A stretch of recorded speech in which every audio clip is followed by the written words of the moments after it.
Hermanos, muy buenos días para todos. Realmente, hermanos, es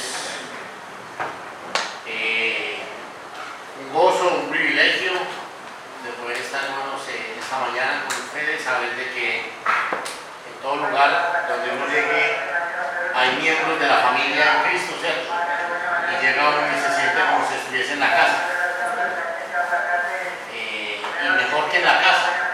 Y un hermano, no me gusta que me diga que bienvenido a su casa porque me ponen a lavar la loza de una vez. Entonces, aquí me han atendido mejor porque no me he puesto a hacer nada. Bueno. Gracias, hermanos, por el aprecio, por las oraciones, como el hermano Gerardo lo mencionaba. Palabras que decía el apóstol, los ruego que por favor no dejen de orar por Timoteo, ¿cierto? Por nosotros, por nuestra familia, mi esposa, mis hijos. Conocen a algunos de la asamblea, mandan muchas saludes a cada uno de ustedes. Y bueno, realmente cada día luchamos, como lo mencionaba el hermano ahora en su oración, Anderson, por querer seguir cumpliendo los propósitos de Dios. ¿Y por qué decimos que es una lucha? Porque es una lucha. Pablo dijo en Romanos capítulo 7, lo que no quiero hacer, eso hago, ¿cierto? Y el que diga pues que es que yo sigo los caminos del Señor facilito, eso es chévere, tocaría mirar a ver que me lo presenten, ¿cierto? Para ver cómo lo hace.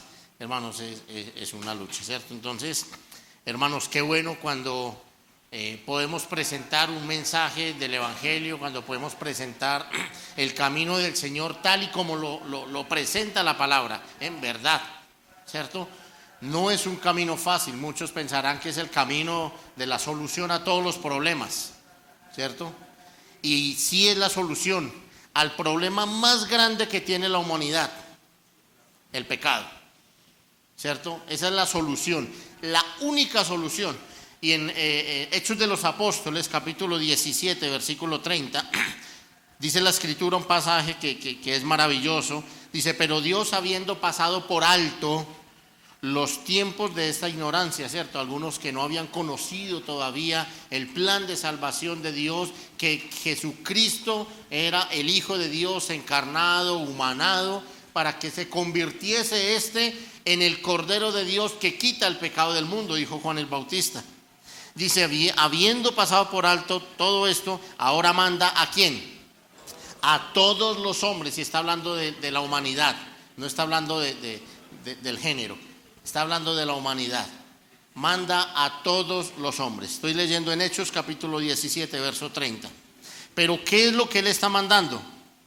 ¿A quiénes está mandando? A todos los hombres. ¿Y en dónde?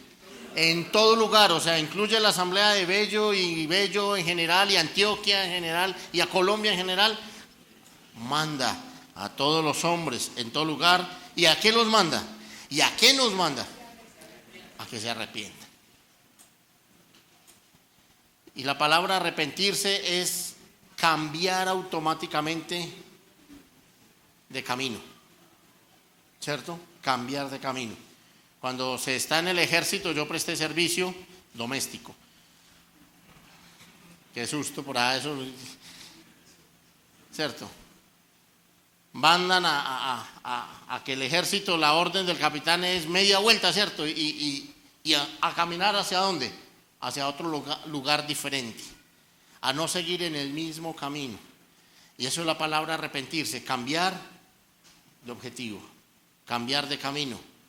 Eso no es fácil, pero en la mano del Señor es posible, ¿cierto? De la mano del Señor es posible. Entonces, hermanos, qué bueno poder en esta mañana hablar un poco acerca de lo que quiere el Señor, porque el Señor no nos ha llamado y Él no ha querido que nosotros empecemos una nueva vida en Cristo, pero una vida estática. ¿Él la quiere así?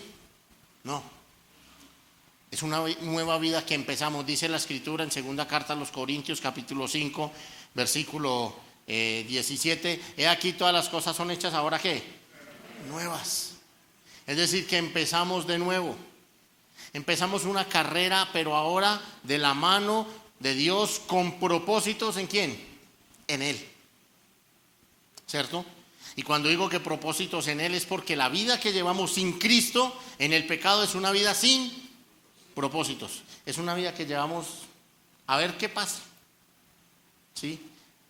Cuando pensamos en ese término de arrepentimiento, estamos hablando de arrepentirnos y de confiar y de creer en el Señor Jesucristo como nuestro Señor y como nuestro Salvador. Creer. ¿Qué es eso? ¿Qué es eso de creer? Y hoy en día la humanidad, hoy en día no, corrijo, desde la creación hasta hoy en día, la vida está encerrada en el creer y en el creer por fe. Cuando nosotros nos subimos a un bus, ¿a dónde vamos a llegar? Eso es lo que creemos. Pero vamos a llegar, viene la fe. Llamamos y espéreme que llego más o menos a las 5. Por fe estamos ya diciendo que a la dónde llego. Allá llegamos a las 5, ¿cierto? Eso es creer y eso es tener fe. Cuando pensamos en el camino del Señor, es un camino de fe. ¿Qué es fe? Hebreos capítulo 11, versículo 1. Es pues la certeza de lo que se espera y la convicción de lo que no se ve. Pero ¿sabe qué es lo maravilloso? Que el Señor no miente. El Señor dice: voy pues a preparar morada para vosotros, para que donde yo esté y vosotros también. ¿Le creemos? ¿Qué más lugar? Ahora cantábamos uno de los himnos, ¿cierto? De las naciones, bueno, de donde vamos a estar, a donde el Señor estará preparando un lugar. ¿Queremos estar allá? Necesitamos creerle. Y cuando le creemos, nos arrepentimos. Y cuando nos arrepentimos, le seguimos. Y eso es lo que quisiera que las Escrituras nos enseñaran en esta mañana. Vamos a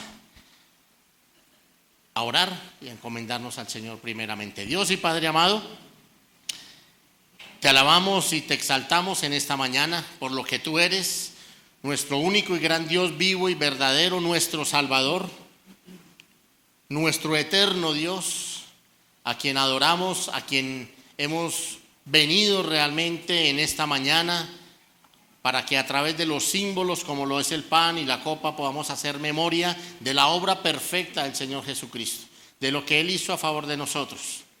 Pero también hemos venido a edificarnos a través de tu palabra. Rogamos tu guía, tu dirección a través de tu Santo Espíritu.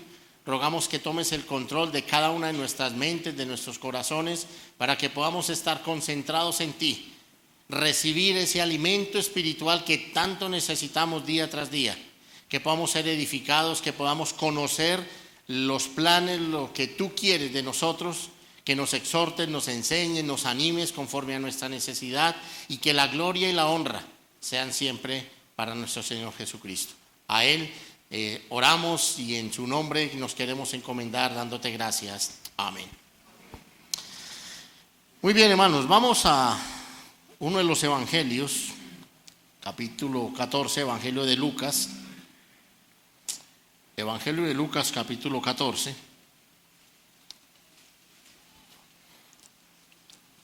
Y el Evangelio de Lucas es uno de los evangelios más especiales. Y no quiero quitarle especialidad a ninguno, porque toda la palabra es inspirada por Dios. Pero ¿por qué me parece especial? Porque Lucas fue un discípulo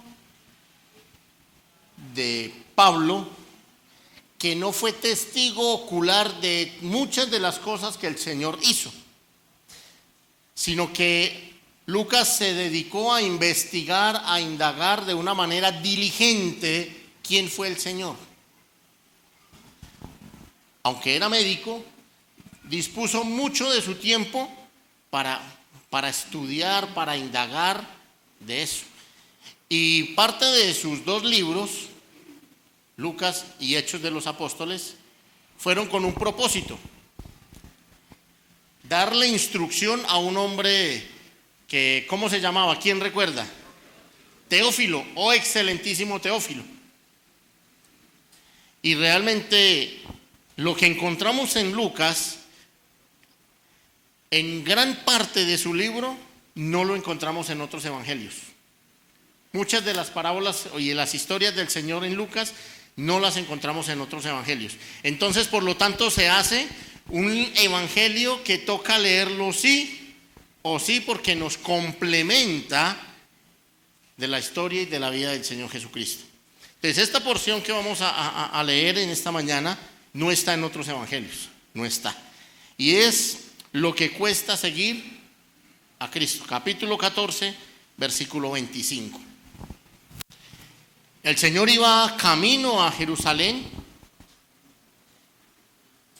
ya iba al lugar a donde Él debía de ser sacrificado, pero en ese camino hace cantidad de milagros, cantidad de cosas, de bien a muchos, en donde hace sanaciones, en donde realmente deja ver el poder de Dios en su vida como hijo de Dios, y en donde experimenta el Señor cada día más cosas, como el ver que la multitud a Él le seguía.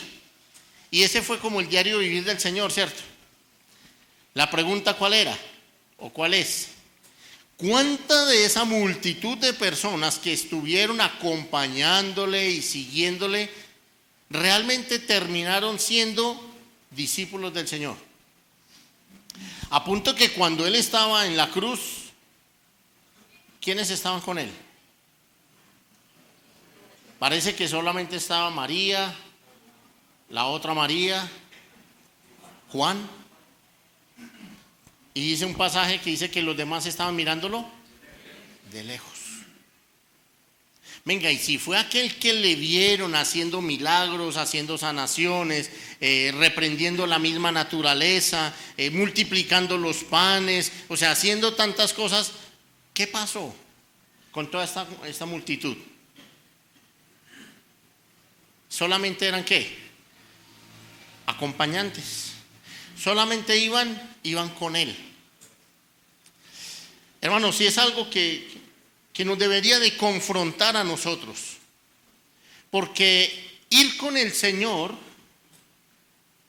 es fácil. Venir a la iglesia es fácil. Leer las Escrituras es fácil.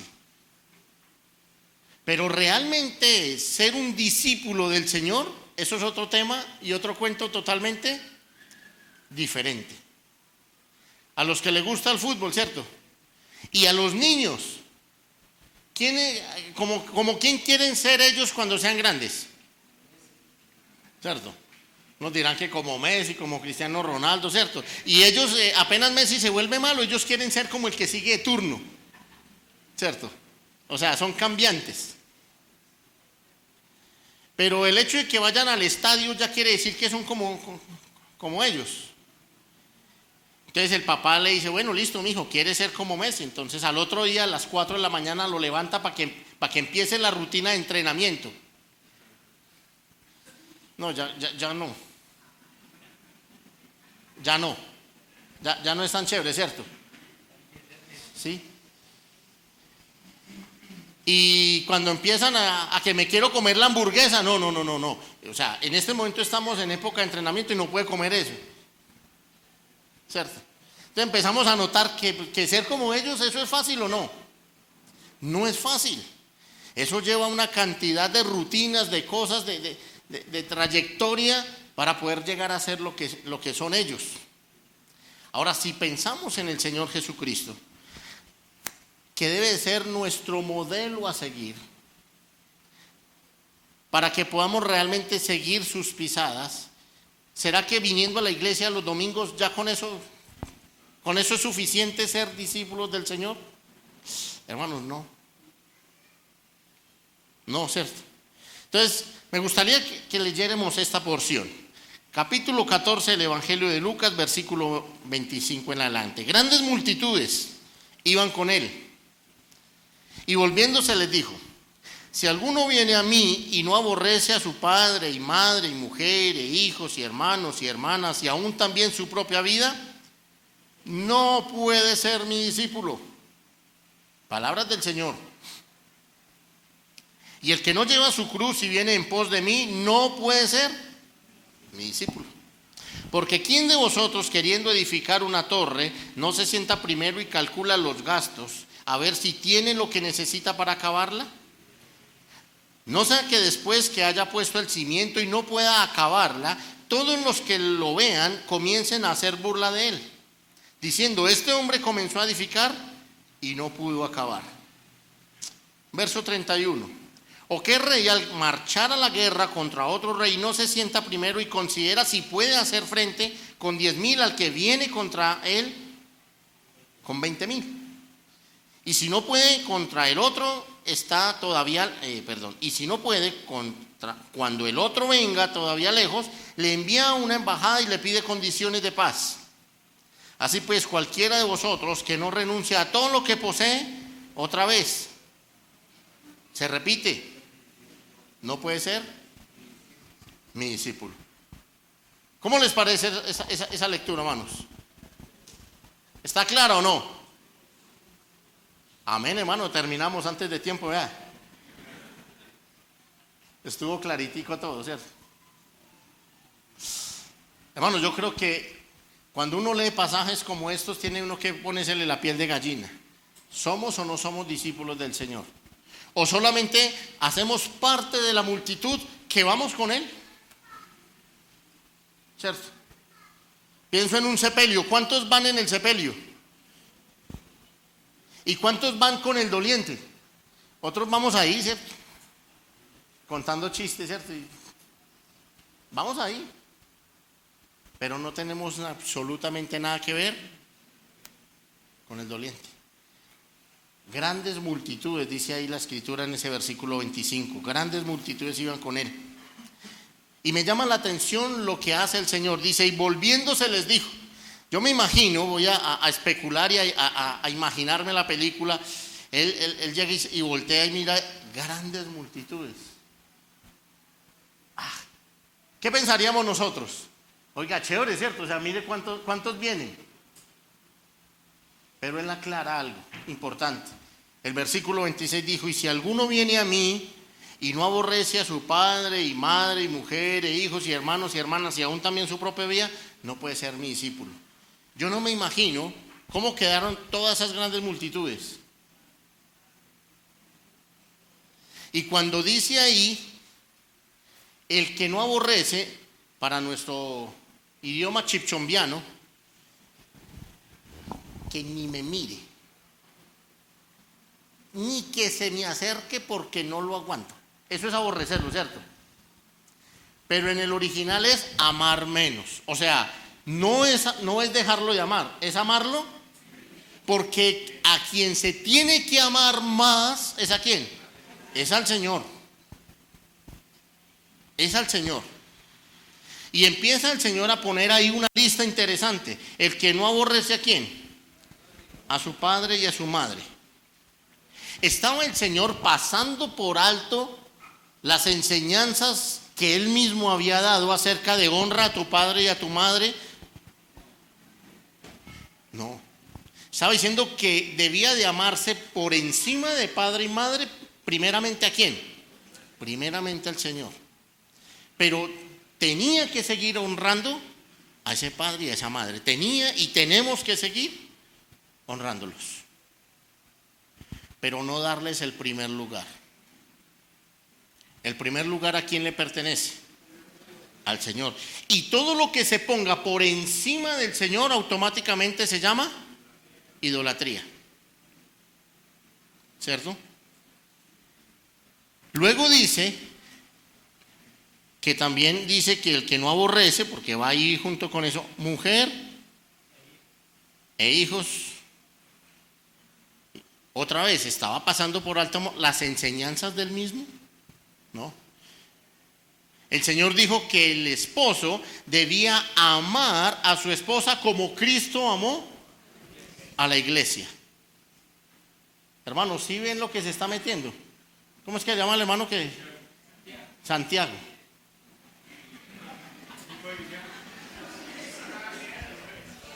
Oiga, les cuento una cosa, me pesó no haber traído a mi esposa, para verle que el problema de estar uno despistado es de toda la vida. ¿Cierto?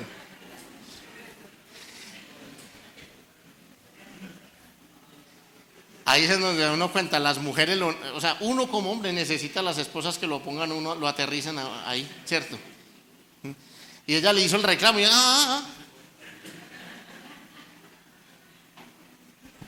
¿cierto?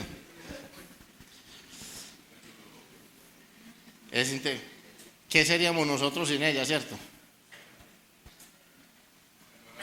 Toca amarlas, ¿cierto? Y amarlas como Cristo amó a la iglesia. Así de sencillo. Pero nunca amarlas más que a Cristo. Lo mismo en el caso de la esposa, ¿cierto? Amar a su esposo, respetarlo, sujetándose a ella, pero el primer amor tiene que ser siempre ¿de quién? ¿El de quién? Del Señor. Y dice, hijos y hermanos y hermanas. Tampoco el Señor estaba pasando por alto su palabra. Es necesario a los hijos, dice la Escritura en Efesios capítulo 6, dice que criadlos en disciplina y en temor y en reverencia al Señor. Y amarlos. Como padres debemos amar a nuestros hijos, pero nunca por encima de Él. Ahora habla también de hermanos y hermanas. Pueden ser tanto en la sangre como en la fe. Y la palabra dice que amados los unos a los otros en el Señor. Hay un vínculo perfecto en Él. Otra vez, pero nunca por encima del Señor. Pero me llama la atención porque termina esa porción diciendo, y aún también su propia vida. Y el Señor dice en primera carta a los Corintios, capítulo 6, versículo 19, que nuestro cuerpo es templo de ¿qué? Es decir, que también tenemos que cuidarnos a nosotros y amarnos, porque dice que aquel que no ama a su propia vida, ¿cómo amará también, cierto? Pero nunca por encima. Y hoy en día encontramos un problema grande con este último aspecto. Estamos amando más nuestras propias vidas que al mismo Señor. Le estamos dedicando más tiempo a nuestra propia vida, a nuestro propio cuerpo, culto al cuerpo, que al propio Señor. Yo no sé si aquí en Medellín, en Antioquia, hay un auge por los gimnasios. Yo salgo faltando 10 minutos para las 6 de la mañana a hacer la ruta a recoger niños. Y hay un conjunto en donde entramos a recoger a uno de los niños y a él lo estoy recogiendo por ahí a las 6:05, 6:10 máximo. Y a esa hora casi siempre llega alguien del gimnasio, llega. O sea, ¿a qué hora se fue? ¿Cierto? O sea, esa persona tuvo que haberse ido por ahí a las 5, algo así, 4, ¿cierto? Ahora levante la mano el hermano o la hermana que se levanta a las 4 de la mañana a hacer el devocional. Uy, hermano. No, vea. No, manito, tranquilo. Yo sé que hay, ¿cierto? Pero también seamos honestos, ¿a cuánto nos cuesta levantarnos a esa hora para decir, no, pero Señor, usted me entiende? Usted supo cómo fue el día de ayer, ¿cierto, Señor? ¿Será que a esas personas que yo les menciono piensan en cómo le fue el día anterior? Para ellos, al contrario, es un aliciente porque, o sea, ayer terminé tan cansado que necesito ejercicio para relajarme. Pero cuando pensamos en levantarnos a hacer el devocional, no, Señor, usted sabe lo cansado que estoy. Aún su propia vida. Hermanos, es importante pensar en eso. Y termina la porción diciendo que aquel que ama más cualquiera de estos aspectos de la vida no puede ser mi discípulo. Y la palabra discípulo, todos sabemos qué significa, ¿cierto? Ser un seguidor, aprender y ser instruido y seguir, realmente convencernos de que esto que estamos haciendo y siguiendo es la verdad. Ese es el camino. Y el Señor dice, yo soy el camino, la verdad y la vida, y nadie viene al Padre sino. Y si Él es el camino, nosotros tenemos que seguirle a Él, ser sus discípulos. Pero ser su discípulo no es fácil, dice el verso 27, y el que no lleva su cruz y viene en pos de mí, otra vez. Hermanos, ser seguidor del Señor dice que es llevar una cruz encima. Y cuando pensamos en una cruz, es empezar a llevar esa vida de sacrificio a causa de Él. A mí me llama la atención Hechos capítulo 11, versículo 26, no lo busquen. Dice que por primera vez allá en Antioquía los llamaron a los discípulos, los llamaron ¿cómo? ¿Por qué los llamaron cristianos? Porque eran seguidores, o sea, ellos decían, así como ese otro Jesús hacía, así están haciendo esto. Entonces estos son de los ¿qué? De los cristianos. Pero ellos no los llamaron cristianos como por decirle, hombre, qué bien, mire, lo están siguiendo. Los llamaron cristianos ¿para qué? Para ponerlos como por burla, o sea, mire, queda identificado. Para cuando haya una de esas matanzas a las cuales Saulo en su tiempo quería hacer, están fichados, cristianos, ¿cierto? A los discípulos, para ellos fue quizás un honor de decir, hombre, ya me identificaron como lo que soy. ¡Qué chévere! O sea, fue un orgullo para ellos. Pero para los otros, y los que quizás les costaba eso, no querían ser cristianos para que no los fueran a llamar cristianos. Hermanos, hoy en día tener ese título es facilito. El borracho que pasa por la esquina, le pregunto que si es cristiano y el que va a decir, no. ¿Cierto? ¿O no?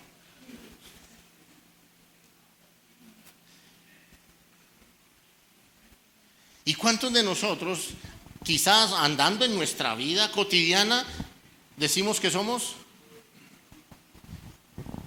Pero realmente amamos otras cosas, aún el mismo mundo, más que a quién, más que al Señor.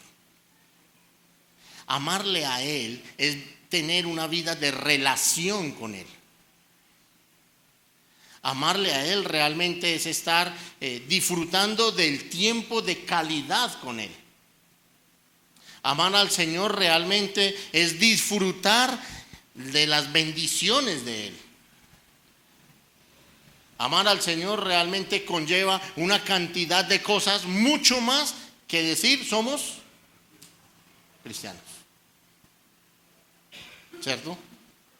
Es llevar esa cruz. Es realmente considerar que muchos nos pueden tildar de lo que sea, de locos o fanáticos o yo qué sé. Y para nosotros eso es un afecto a nuestro ego, ¿o no? Claro que sí, y nos va a doler. Pero la frente la tenemos que llevar en alto, porque estamos llevando el nombre de ¿quién? El nombre del Señor. Nos va a afectar, pero no nos debe importar. Porque si Dios es por nosotros, ¿quién contra nosotros? Y estamos seguros de que ese es el camino. Versículo 28 dice, porque ¿quién de vosotros queriendo edificar una torre no se sienta primero y calcula los gastos a ver si tiene lo que necesita para acabarla? Me llama la atención esto. ¿Por qué el Señor hace dos ilustraciones? La primera es sobre una edificación y la segunda es una guerra, una batalla. ¿Por qué el Señor, o sea, qué tiene que ver eso con ser discípulo?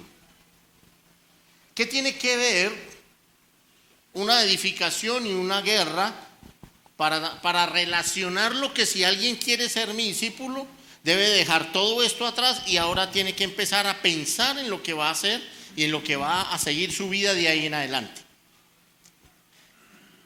La respuesta es porque aquel que empieza a vivir una vida en Cristo, a ser discípulo del Señor, tiene que ser una vida constante de edificación. Aquel discípulo que lleva 20 años y todavía no sale de Juan 3:16, ahí hay un problema, ¿o no? ahí hay un problema. ¿Cuánto hemos edificado? ¿Cuánto hemos crecido en los 2 últimos años? En los 3 últimos años. ¿Cuánto hemos crecido? ¿Cuánto hemos edificado en lo personal? En la relación que llevo con el Señor. Hagamos el autoexamen. Hermanos, si no hemos crecido mucho, hay un problema en nuestra vida espiritual. Lo primero que está afectado es nuestra relación con Él. Es lo primero que está afectado. No tengo ¿qué? Contacto. No tengo contacto. ¿Sí? Cuando hablamos del término relación, está hablando realmente de la unidad y del vínculo que tiene que haber entre 2 personas, ¿cierto? Una relación. Y cuando hablamos de una relación de amistad, es porque se comunican, le cuentan las cosas y es, ¿cierto? O sea, y el otro brinda ayuda, o sea, eso es una relación. Cuando hablamos de una relación amorosa, ¿cierto?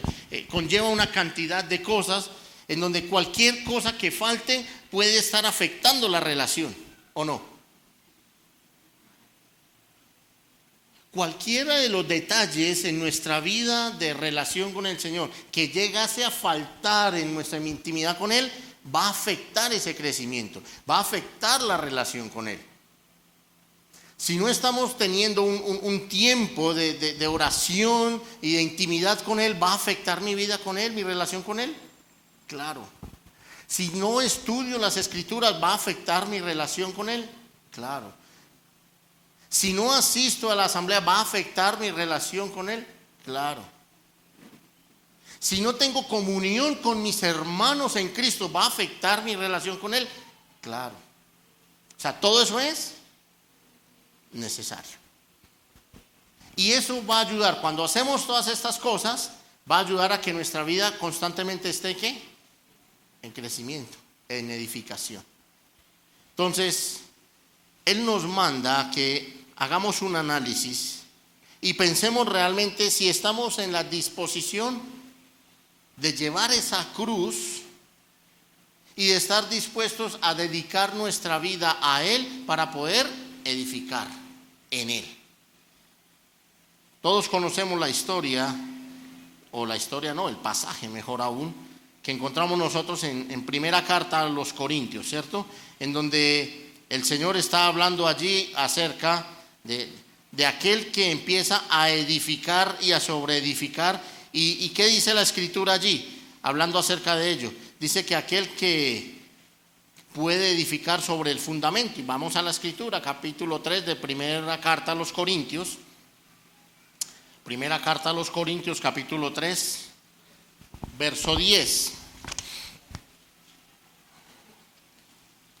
Primera carta a los Corintios, capítulo 3, verso 10. Conforme a la gracia de Dios que me ha sido dada, dice el apóstol Pablo, yo, como perito arquitecto, puse el fundamento y otro ¿qué? Edifica encima. Pero cada uno ¿qué? Me llama la atención porque, y resaltémoslo, si les gusta, cada uno. Hermanos, ancianos de la asamblea o liderazgo, ¿han escuchado alguna vez? No, yo no entro porque es que como no me han llamado. O sea, como que si el crecimiento y la edificación dependiera de quién, de otros. La edificación nuestra depende de quién, de cada uno. No podemos depender de nada más. Entonces dice ahí la palabra del Señor, cada uno mire cómo sobreedifica. Porque nadie puede poner otro fundamento que el que está puesto, el cual es ¿quién? Ya hay un fundamento, el cual es Cristo. Y si sobre este fundamento alguno edificare ¿qué? Oro, plata, piedras preciosas, madera, heno, hojarasca, la obra de cada uno otra vez se hará manifiesta, porque el día lo declarará, pues por el fuego será revelada. ¿Y la obra de quién? De cada uno, cual sea, el fuego la probará. Si permaneciere la obra de alguno que sobreedificó, recibirá ¿qué? Recompensa. Si la obra de alguno se quemare, él sufrirá pérdida, si bien él mismo será salvo, así como por fuego. habla de una edificación. ¿Qué sería lo mejor que cada uno de nosotros podamos edificar de esos 6 materiales? Oro, ¿cierto? Pero obtener oro es fácil, es sencillo, ¿está barato o no? Eso conlleva un precio. Eso conlleva un precio, porque es costoso. Y el precio es alto. Y el costo de lo que seguir a Cristo es alto. ¿Cuánto estamos dedicando nosotros para Él? Y cuando hablamos de que el costo es alto, hermanos, hay que trasnochar, hay que madrugar, hay que ofrendar, hay que venir, hay que abrirnos los ojos porque el sueño empieza aquí en la reunión, ¿cierto? Y ya. O sea, porque el costo es alto, ¿cierto? Edificar oro es bueno. Edificar los otros materiales, la plata, las piedras preciosas. Hermano, edificar madera, heno y hojarasca es ¿qué? Es lo más fácil. Uno sale a la calle, pega una barrita y ya recogió. Es más, si venta pastelado casi que queda dentro. No necesitamos ni esforzarnos mucho. Estamos ofreciendo y dedicando lo más barato, lo más sencillo, la ley del mínimo esfuerzo para aquel que dio su vida por nosotros. Debería ser lo mejor, ¿cierto? A él le costó. ¿Ustedes creen, hermanos, que dejó su gloria, su morada celestial, se humanó? ¿No más eso hay ahí? Una pérdida. Tomando forma de siervo. Hermanos, no era fácil. Ahora en esa condición se humilló a sí mismo, tampoco era fácil. Hasta llegar a la cruz, a la muerte, y pues llegar a la muerte no era fácil. Pero ¿muerte de qué? Dice la escritura ahí en Filipenses 2, y muerte de cruz. No era fácil. O sea, cada aspecto del Señor, cada aspecto es que es más alto, es más costoso. ¿Y sabe por qué es más alto y más costoso? Por amor a usted y a mí. Y eso tenemos que valorarlo. Tenemos que valorarlo. Tenemos que valorarlo. Dice ahí que, bueno, el que termina edificando eso, pues el cual será salvo, pero salvo será como por fuego. No va a llevar nada. Y siempre pienso en esto. Vamos a tener recompensas. 2 Corintios 5, 10 habla también acerca de eso, ¿cierto?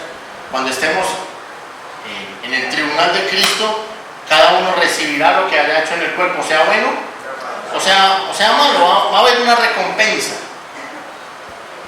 Y el Señor nos va a recompensar por todo lo que hicimos mientras estuvimos acá. ¿Queremos de esas recompensas o no, hermanos? Hay que edificar oro, plata, piedras preciosas. Pero hay algunos que dirán, no, pues gracias a Dios yo no soy avaro. Que me toque lo que me toque. A esperar recompensas, ¿para qué? Y digamos que, pues bueno, en su teoría, digamos que, bueno, lo felicito. Pero resulta que cuando ya estemos en el cielo realmente, cuando venga el rapto, cuando ya estemos allá en las bodas del Cordero, cuando ya estamos, dice en Apocalipsis capítulo 5, dice que todos aquellos que estaban representando a la iglesia, los 24 ancianos, echaban sus coronas delante de él. O sea, realmente con eso lo adoraron y lo honraron. Entonces, aquel que dice que no me importa hacer a mí con que me toque una medallita. Hermanos, ¿cómo va a ser cuando vayamos entonces a presentarnos para la adoración a Él cuando estemos en el cielo? ¿Qué le vamos a ofrecer? Nos toca como así ya. ¿Cierto? Porque no hicimos nada, no hicimos mucho para poder honrarle a Él.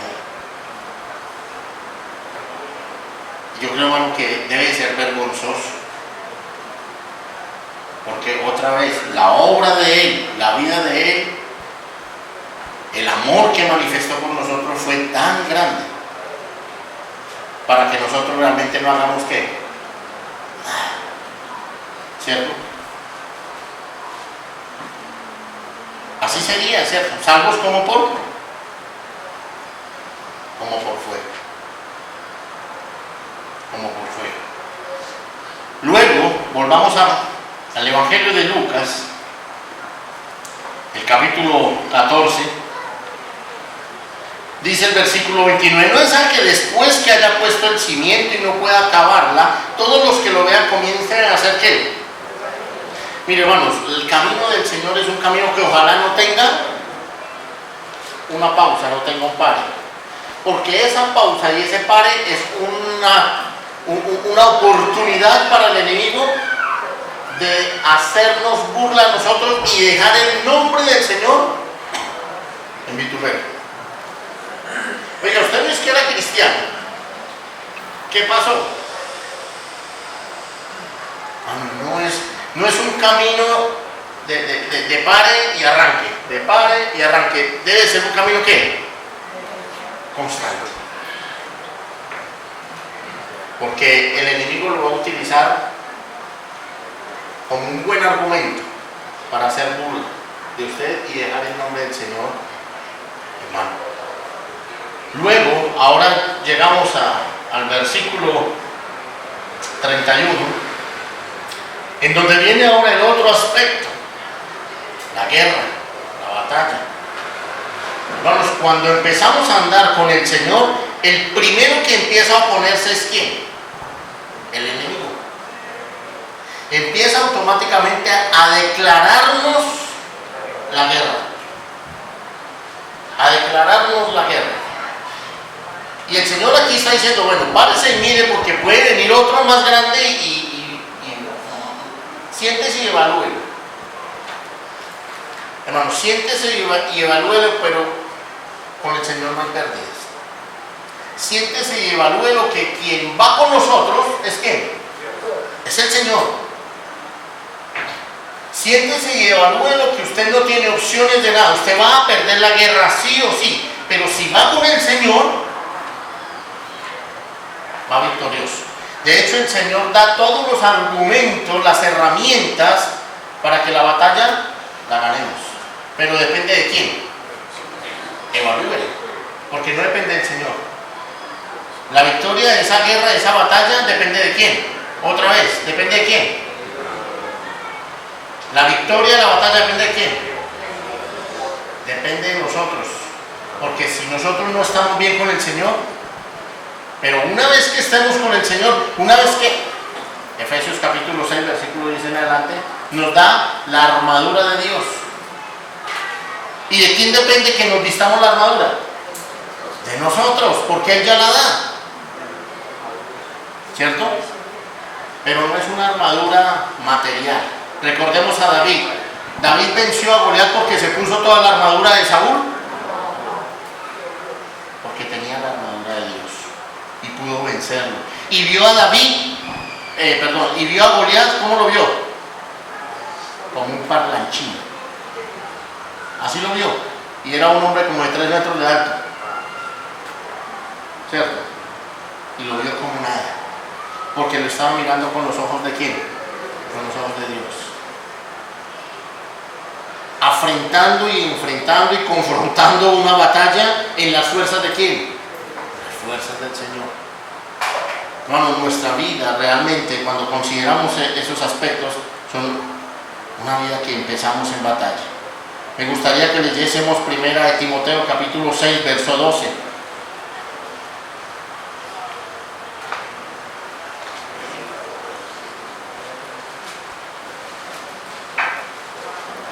No había encontrado una asamblea tan espiritual como esta. El hermano Gerardo me dijo que como me recogen a las 4, que podía ir hasta las 4. O sea, pues, hermano, me gocé tanto, hermano, cuando supe eso. ¿Sí? Primera carta a Timoteo, capítulo 6, verso 12. ¿Qué dice ahí la escritura? Pelea la qué? La buena batalla de la fe. Echa mano de la vida eterna, a la cual asimismo fuiste llamado, habiendo hecho la buena profesión delante de muchos testigos. Pelea la buena batalla de la fe. Hermanos, el Señor nos llama a pelear esa batalla. Nosotros tenemos que estar velando porque el enemigo, como león rugiente, anda buscando ¿a quién? Hermano, y nosotros durmiendo, a las 5 de la mañana es que durmiendo. ¿Cierto?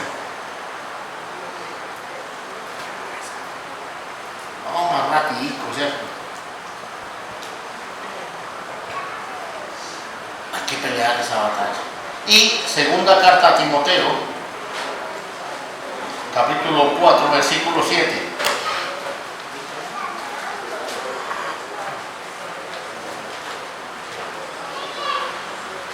En 1 Timoteo 6, 12 dice pelea.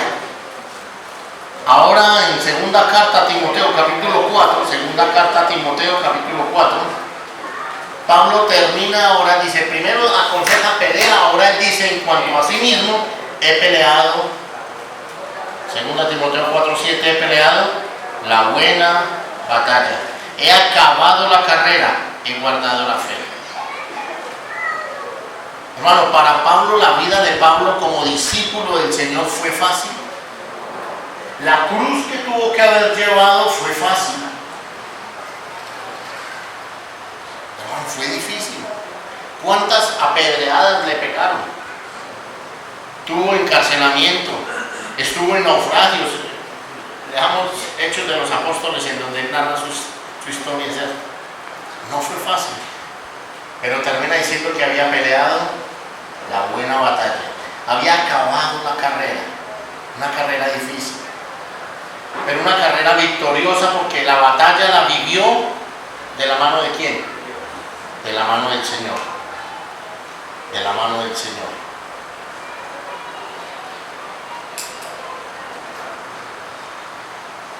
Vamos a Lucas y terminamos versículo 33. El Señor es bueno, tiene compasión de ustedes y los va a dejar salir a la una.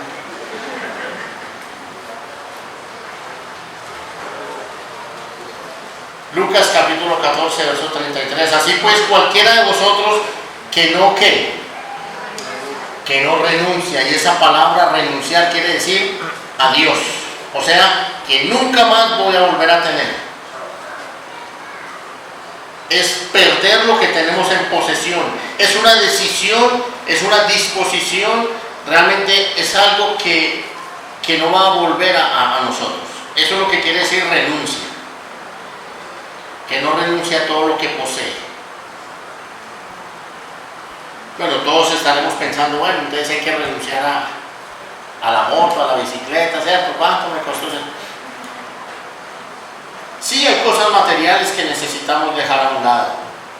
Hay cuantas cosas materiales de afecto que necesitamos realmente darles un segundo plano. Pero cuántas cosas poseemos en nuestro corazón que no queremos renunciar a ello. Cuántas cosas, envidias, rencores, problemas, situaciones que las estamos guardando y las poseemos ahí. Y las tenemos dentro de nuestro corazón con una llave y la llave se nos perdió. Y ahí las tenemos y las poseemos ahí. Cuando hablamos de posesiones, porque son de quién? Son mías. ¿Cierto? Y viene un hermano y dice, hermanita, perdone, claro, como usted no fue lo que le hizo. ¿Cierto? ¿Y eso es de quién? Eso es mío. Y lo mío es mío y nadie me lo quita, dicen por ahí, ¿cierto? Eso que poseemos tiene que ir y ser entregado en las manos de quién? En las manos del Señor. Si nosotros nos quedamos con algo, hermano, no podemos ser ¿qué? No podemos ser discípulos del Señor. Él quiere que todo lo de nosotros aquellos que aún no han aceptado al Señor Jesucristo como su Señor y Salvador, tienen que abrir todo su corazón y todo lo que posee dentro de él tiene que ser puesto y entregado en las manos de ¿quién? Él va a sanar, Él va a perdonar, Él va a hacer de cada uno de nosotros algo nuevo. Esos corazones de piedra que tenemos y que poseemos van a ser hechos corazones de carne, corazones sensibles, corazones que realmente estaríamos dispuestos a dejarlos a la disposición, a la dirección del Señor. Pero tenemos que entregarle todo lo que poseemos, aún en hecho. ¿A quién? A Él. Hermanos, ¿queremos ser discípulos del Señor? ¿O solamente queremos ir en compañía de Él? ¿O solamente vamos con Él, pero distraídos? Hermanos, Él quiere que tengamos y vivamos una relación con Él. La relación que Él vivió con los discípulos fue espectacular. Anoche hablamos algo con el hermano Gerardo y decía, no nos imaginamos. Dice que el Señor, después de que resucitó, ¿cuánto tiempo estuvo con los discípulos? Oye, ¿será que en el día 20? Y el Señor, bueno, acostémonos, descansemos, mañana madrugamos y continuamos. Oye, y este no se cansa, ¿cierto? Día 25, bueno, acostémonos, mañana madrugamos y continuamos. ¿Será que la actitud de los discípulos que estuvieron los 40 días con el Señor fue así? Hombre, qué chévere. Y llega el punto en donde ya terminan esos 40 días y salen y viene y es recibido por la nube. ¿Y cómo se quedan ellos? Atónitos mirando al cielo. Si hubiese sido nosotros, venga, casi que no, ¿cierto? Después de 40 días, ya estaba bien. La relación que ellos tuvieron con el Señor en ese entonces, o sea, eran 40 días y les parecía poco y el Señor, y se nos va a ir. Cuando se aparecen aquellos varones y les dice, aquel que habéis visto ir al cielo, así mismo vendrá como lo habéis visto ir al cielo. Y a partir de ese momento se quedaron como que, yo me imagino todos los días mirando a ver si al otro día llegaba. O sea, ¿cierto? Porque habían sido tiempos que maravillosos. Tiempos de una relación con Él, ¿cierto? Tiempos de una relación con Él. Entonces, hermanos, que el Señor bendiga su palabra y que podamos realmente considerar delante de Él lo que somos en Él, cristianos y discípulos del Señor Jesucristo. Hermanos, una feliz tarde. Oramos. Dios y Padre amado, te alabamos y te damos gracias porque tu palabra es viva y eficaz. Tu palabra habla conforme a nuestras necesidades y tú nos conoces perfectamente. Padre, oramos para que esta tu iglesia local aquí en Bello sea una iglesia que dé testimonio de lo que es ser hijos de nuestro Señor Jesucristo, aquel que dio su vida por nosotros, aquel que pagó el precio que tú, oh Dios, demandabas para que pudiésemos tener la salvación y la vida eterna. Padre, gracias por todos y cada uno de mis hermanos acá, por los que no asistieron por diversas situaciones. Pedimos que los bendigas grandemente y que todos podamos disfrutar de las bendiciones que nos das diariamente y aún las que vienen, porque nos has dado bendición desde antes de la fundación del mundo. Padre, queremos dejarnos en tus manos agradecidos contigo, en el santo y glorioso nombre de nuestro Señor Jesús. Amén.